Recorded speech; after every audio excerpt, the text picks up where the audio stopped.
Sahabat-sahabat sekalian, kali ini saya mencoba mengungkap satu kebenaran yang samar-samar berkaitan tentang fobia angka 666 seperti yang tertulis di dalam Wahyu pasal yang ke-13 ayatnya yang ke-18. Yang penting di sini ialah hikmat. Barang siapa yang bijaksana, bagilah ia menghitung bilangan binatang itu, karena bilangan itu adalah bilangan seorang manusia, dan bilangannya ialah 666. Fobia atau rasa takut terhadap angka 666 sepertinya sudah membudaya di masyarakat Kristen. Sehingga apapun yang berkaitan dengan angka 66 tidak jarang dihindari. Misalnya tidak mau menginap di kamar hotel yang bertepatan nomornya 666. Tidak mau membeli rumah yang kebetulan rumahnya beralamat di 666. Atau nomor HP yang berakhiran dengan 666. Dianggap itu pembawa sial. Bahkan juga misalnya kalau kebetulan kita mendapatkan nomor 666 untuk pendaftaran tertentu misalnya. Biasanya sebagian orang mengaitkan dengan angka sial. Angka yang dicatat di dalam Wahyu pasal yang ke-13 ayatnya yang ke-18 ini boleh dibilang merupakan angka yang angker.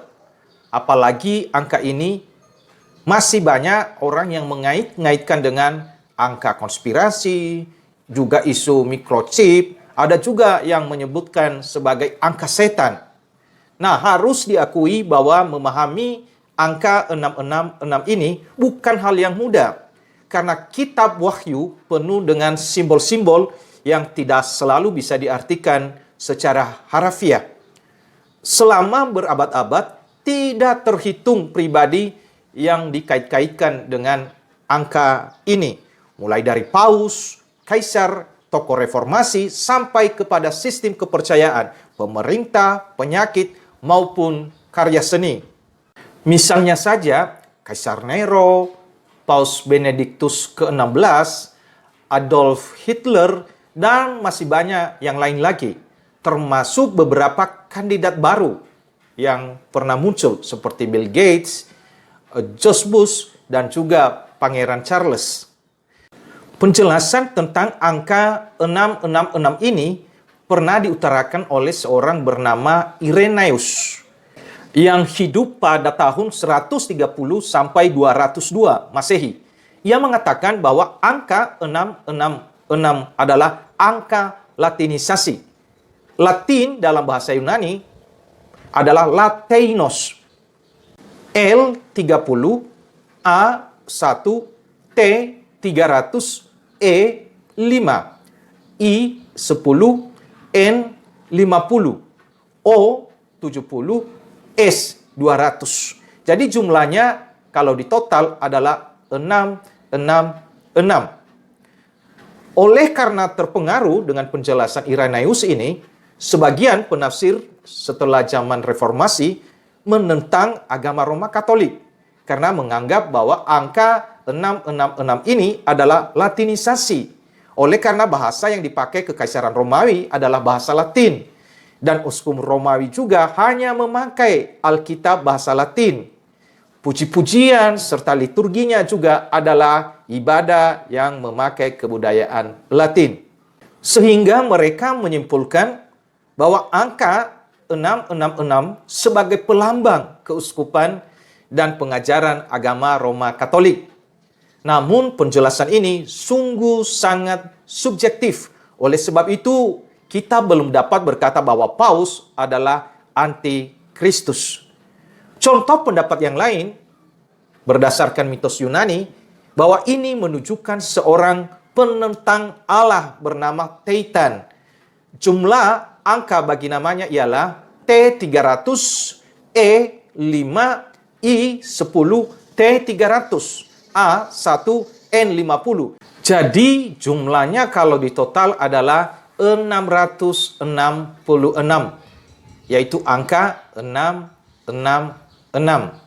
Dari semua penjelasan dan hitung-hitungan yang pernah ada tentang angka-angka ini, tidak ada satupun yang benar-benar memuaskan. Mungkin pengamatan yang paling baik adalah bahwa angka 666 secara konsisten 3 kali tidak mencukupi angka sempurna, yaitu angka 7. Jadi, daripada menunjuk sebuah nama yang khusus, 666 mungkin menunjukkan bahwa orang itu adalah Kristus palsu atau antikristus. Ia tidak muncul dalam kesempurnaan. Seperti angka tadi 666 tidak pernah mencapai angka 7, yaitu angka kesempurnaan. Kenapa demikian? Karena angka 666 dalam Wahyu pasal yang ke-13 ayat 18 ini tidak bisa dipisahkan dengan sosok antikristus. Mengapa sosok antikristus dikaitkan dengan angka 666 ini? Karena Wahyu pasal yang ke-13 berbicara tentang dua binatang yang keluar dari laut dan bumi. Yang pertama adalah dikenal sebagai antikristus yang akan muncul sebagai pemimpin untuk melawan Allah di akhir zaman. Kemudian yang kedua adalah akan muncul untuk mengadakan tanda-tanda mujizat sehingga seluruh bumi menyembah binatang yang pertama. Siapakah antikristus itu sebenarnya?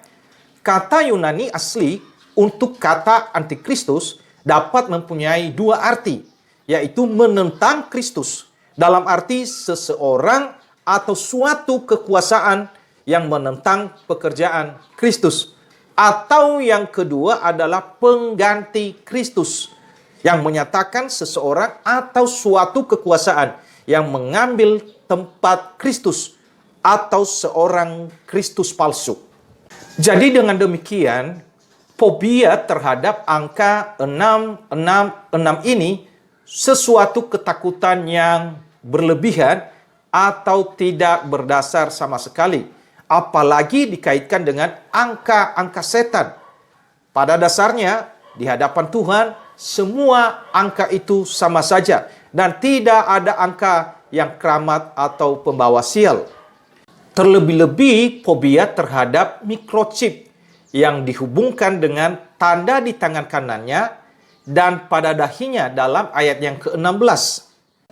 Tanda 666 yang ditulis di dahi itu, para ahli kebanyakan setuju kalau itu berhubungan dengan mindset, pola pikir kita.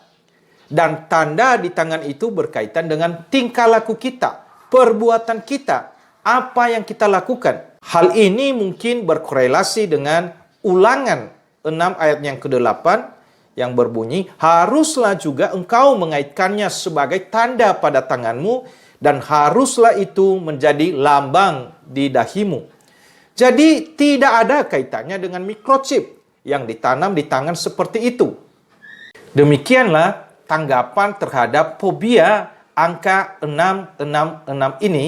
Semoga kebenaran yang samar-samar semakin menjadi terang benderang. Tuhan memberkati.